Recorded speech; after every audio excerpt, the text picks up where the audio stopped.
It's Thursday the 24th of May, here are the headlines. Woman pedestrian dies after road traffic collision in Newport High Street. Bus out of service after it's defaced by racist graffiti. Silver medal for the Isle of Wight at the World Island Youth Games.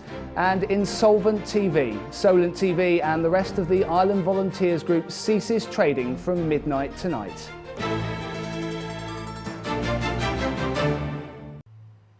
More on that at the end of the programme, but first, an elderly woman has died after she was injured in a road collision with a heavy goods vehicle in Newport town centre. She had been taken to St Mary's Hospital earlier today with serious, life-threatening injuries and later died. Michael Coombs reports. 10 a.m. this morning and Newport comes to a standstill. People working in shops nearby say they heard a loud scream. It was a 75-year-old island lady who'd been knocked over by this lorry. Police got the first call to a pedestrian collision here on the High Street at Newport. And as you can see behind me, we've got a large goods vehicle, which at the moment, for reasons unknown, has collided with a pedestrian crossing from one side of the road to the other. As the morning continued, some workers who'd seen the collision were allowed to leave work early. The area was cordoned off as police began their investigation into precisely how this happened. Well, it's now 1 o'clock here, 3 hours since police received the initial call to attend the incident behind me. Forensic teams have just turned up as well to analyse the condition of the road here and indeed the vehicle, and police say that it's going to be at least another hour until the lorry could be moved. In fact, it was another 2 hours until recovery vehicles arrived. Meanwhile, hospital staff at St Mary's worked tirelessly to save the lady's life, but unfortunately, she passed away. Tonight, a 41-year-old man is helping police with their inquiries. Michael Coombs for Solent Tonight in Newport. Racist, abusive language scrawled over the top deck of an island double-decker school bus has prompted an investigation. According to managers of the island's largest bus company, Southern Vectis, the vehicle was so badly vandalised that it had to be taken out of service. CCTV equipment on the number 57 bus was also damaged on Tuesday night as it was travelling from Carisbrooke High School. Turning to sports news now, and the Isle of Wight's World Island Youth Games team has picked up another medal as this week's competition continues in Corsica. Gunville teenager James Foreman has won a place on the podium for his performance in the 400 metres hurdles. He's hot on the heels of runner Brogan Percy, who won gold in the women's 400 metres earlier this week. The team are competing against 20 other islands at the Games on the French Mediterranean island. Now, Foreman spoke to Solent TV during training at the Fairway Athletics track in Sandown last month. The 15-year-old told us how he would feel if he achieved a silver medal and a place on the podium. That'd be amazing. I'd be really good. Very proud if I did that. I'm very shocked if I was on the podium. And overall, what kind of difference would you say athletics makes to your life? Oh, it's a big part of my life. It's yes, a lot of dedication, commitments put in, and it's really good. I love it. The Whitelink Raiders ice hockey team has signed 3 more players for the new season. They are Scottish National League player defenceman Chad Reekie, who's 21. 2 forwards returned from last season. They are Daniel Giddon and Andy Robinson. In a written statement on the Raiders' official website, coach Les Milley says, "I've been an admirer of Chad's for many years. I've watched him grow up and develop into a great hockey player. He hails from my hometown, so I know what I'm getting in terms of commitment and ability, having seen him progress from a junior into a top-class player. The experience he brings, having played in the BNL with Dundee, Fife and in the EPL with Slough, will be invaluable. He's a solid guy who knows his role. Having spoken with him several times recently, he has told me he can't wait for the season to start and join us all on the island and give the fans and the club a taste of playoff hockey again." Staying with sport, and a new business on the Isle of Wight is setting its sights on promotion to football's Premier League. Teams Past buys, produces and sells items of sporting memorabilia. It started trading from a shop in South Street in Newport recently. Employees also travel to football grounds across the country to sell their stock. They've recently caught the eye of Peterborough Football Club, which has a new multi-millionaire investor who wants the club to be playing in the Premiership within a few seasons. The club has signed a deal with Teams Past to produce merchandise and memorabilia. The company believes this could be the start of a journey towards football's elite.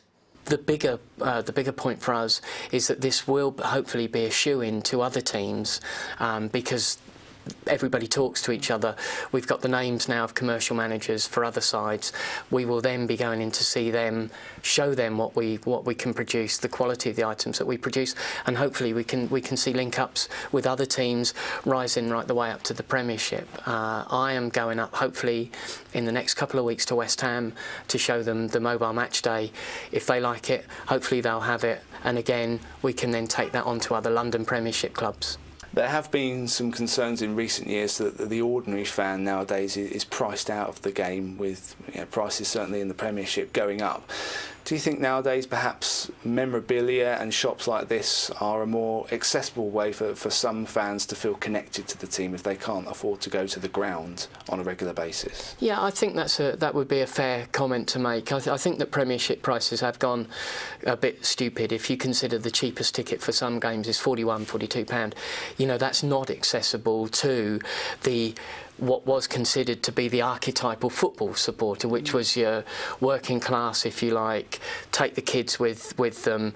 That is very difficult to do now. So places like View from a Terrace allow people to have that bit of their own football club and their own special piece of memorabilia that they will keep forever, because obviously to go to a game is a 90-minute experience. If you go from the island, it's a lot longer than that, but it is a 90-minute experience. But if you get a nice photo of the player that you were brought up with, the current big player of your team, I think that's something that stays with you forever.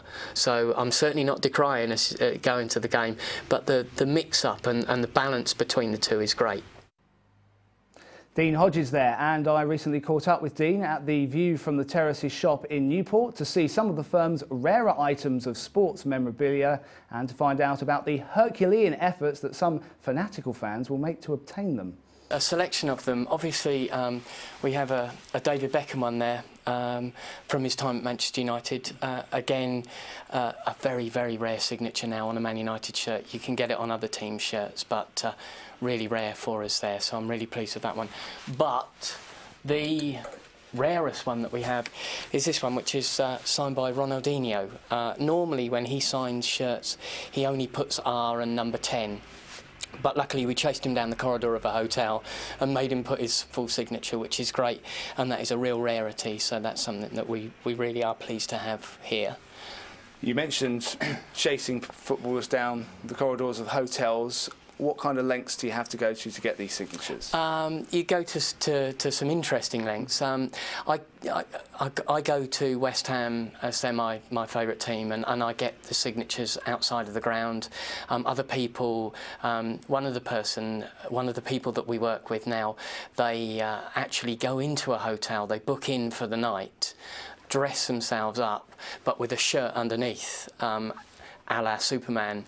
The player comes out, he opens his shirt with a pen and asks him to sign it, and normally the players are pretty good like that. There are a couple that don't like signing, but you know, there are lots of different ways of getting it. You find out, for example, where people are getting married, which there's a marriage coming up fairly soon, and people will go and wait there in the town, in the city, and just kind of jump out at people and say, here's my shirt, here's my picture, please sign it. And to be honest, most of them are pretty good. Now, the circus comes to town this weekend, but it's one with a difference. The talented professionals have travelled all the way from France to teach young children here the art of the trade. So we decided to get them to tell us their story. Here in true professional style are 6 journalists from Gurnard Primary School. And action. Hi, I'm Jonty and I'm from Gurnard Primary School. I'm here outside the circus tent because in there they're all rehearsing. My car is in there for more. Over to you, Carl. Thanks, John. My name's Kyle and I'm inside the tent.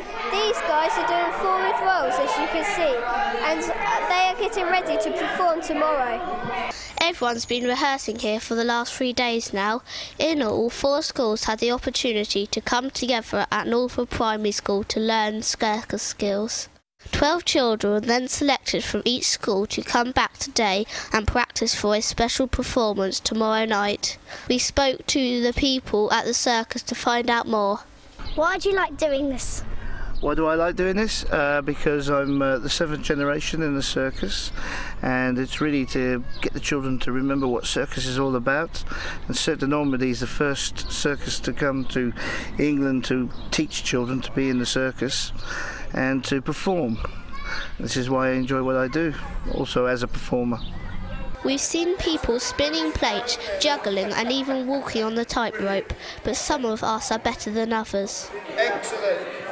Right, now don't move. What are you best at and why? I'm best at juggling because I've been doing it a very long time, probably about 20 years. My speciality is Diablo. Can you give us a little demonstration? Yeah, I'll give you a little demonstration. I've got one here.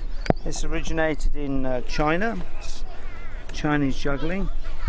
And you can do all sorts of things. You can throw it up and catch it and do lots of different tricks with it. Like so. Would you like to have a go? Oh, okay. Okay, I've got one here for you. You like to hold the Diablo and do the strings. Put a stick in each hand. Put the Diablo on the string, and then all you're going to do, you're going to roll it along the ground, pick it up, and you go up and down. That's it. Perfect. And natural already. See if you can throw it. What you do, just take the sticks apart and catch. Oh, nearly. And whilst we were filming, we found our very own professional. And we're looking forward to some fun-packed shows over the coming days. As they say in France, au revoir. Great stuff. Now for more on the story that Solent TV is to cease trading, Michael Coombs and Lucy Morgan join me in the studio this evening. Lucy. Duncan, thanks very much. Yes, Solent TV is to stop broadcasting tonight at midnight. It's because the company and the whole of the Island Volunteers Group is now insolvent. The channel, which started terrestrial transmissions on the Isle of Wight in October 2002, expanded across Europe on the Sky satellite network in January 2007. Financial problems 4 months later mean company directors have decided to shut down the TV station, despite talks with potential investors. Michael. Well, as the Island Volunteers, Community Solutions and DV Media have all ceased to trade, 24 people have now been made redundant. So tonight is our last show, and all of the team here would like to say a massive thank you to you, our viewers, for your kind messages of support over the past 5 years. Of course, we've been hearing from you today as well. Plenty of emails coming in, just a couple for you. This one from Jeanette. I'm very sorry to hear this. You've always been the most up-to-date news source on the island. I shall miss you very much. Thanks, Jeanette, for that one. This one from Jill Parish in Shanklin. Really sorry to hear this sad news. You provided an excellent source of local information and we enjoyed watching. That from Jill in Shanklin. And finally, this one from our friends at Meridian TV over the water. They just say, what a great loss to local TV and to the island. I was always impressed by your professional presentation. I hope it's still continuing tonight. And the way that you have filled a programme every night. Lucy. Yes, I've got more. What's sad news? We've all enjoyed watching Solent TV and we'll miss it. That's from Pat. Thank you, Pat. And this is awful. I can't believe it. I will miss it so much. It was the best local news we had. Good luck to you all and we will be missed. Thank you ever so much for all your comments. That one from Carmel. Duncan, you've got some more. Yes, Lucy, thank you. This one from Mavis Siddons, who's the secretary with the Whitelink Raiders ice hockey team. She says, sorry you're going and thanks for all your help over the years. And this one from Barnaby from Cowes, who was a regular contributor to our website. He says he loves the Solent TV website and the interactive comments it encourages. Such a shame. Well, that really is it from everyone on the team, from all of us here in the studio, myself, Duncan, Michael and Lucy, and all of us behind the scenes here at Solent TV. Thank you very much to you all for watching, and goodbye. Bye-bye. Goodbye.